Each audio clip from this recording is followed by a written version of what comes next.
The Honourable Paula Bennett. Mr Speaker, thank you. I think I'd like to clarify one thing just before I start.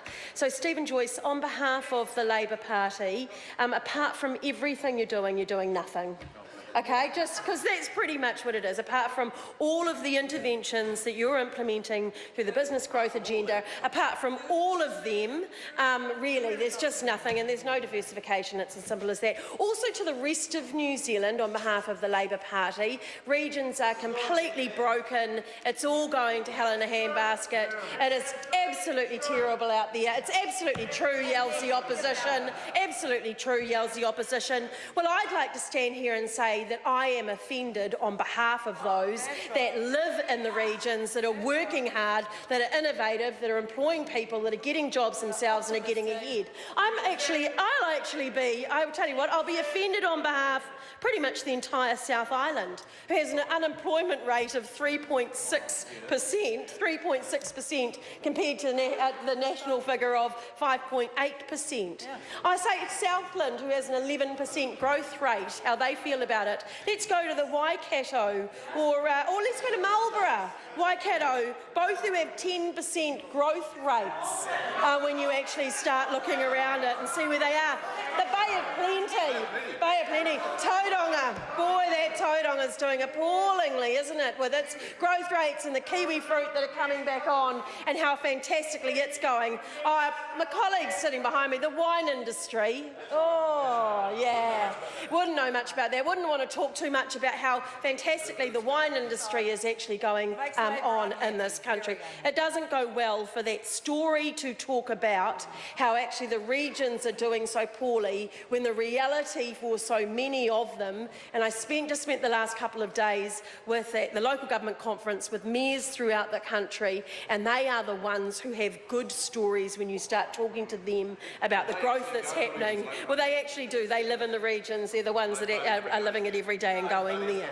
So let's be clear, there are areas within New Zealand and within some of those regions that are doing it tough. It's actually there's some areas within Auckland that are doing it tough, and some suburbs that we by all means would say are seeing their own set of challenges. We know the streets that they are, we know where those small areas are. To actually go out there and talk about the regions as if they are one, to talk about a region as if it is just one holistic and that's all it is, a homogenous sort of group and that's how it goes, is absolute rubbish, because there are patches within New Zealand that we're the first ones to stand up and say work is going on in a considered way across education, health, economic growth, which means real jobs, by the way. You can sort of cut it down to everything, but it means supporting a business so that they can employ someone else who gets them into an opportunity to get ahead in life and buy the very houses that one of the members was talking about a bit earlier.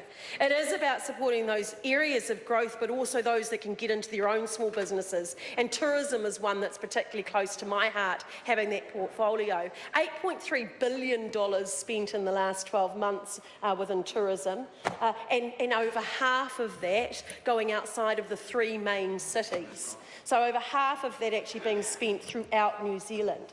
Its opportunities are huge and significant, not just for those that can work in the sector across the accommodation, food and beverage, across those very big operators that work, but equally for those that can start their own businesses and see those kinds of opportunities that are happening everywhere. What we're also seeing, and I'd like to take a moment here, as you do sometimes when you've left a portfolio, but can look back and say that part of if we hit surplus, and when we do, will be because of the savings that we are making as we see more and more people coming off benefit and off welfare and living real lives. We don't like to talk too much about the 42,000 children that are no longer in a benefit household, but significantly it is them throughout all of New Zealand that will see a change. And the savings from that mean that the government is obviously spending more where it wants to. You can see it in social investment. Mr. Speaker, this is a fantastic country with awesome opportunities. New Zealanders are getting ahead. It is a national plan that is working.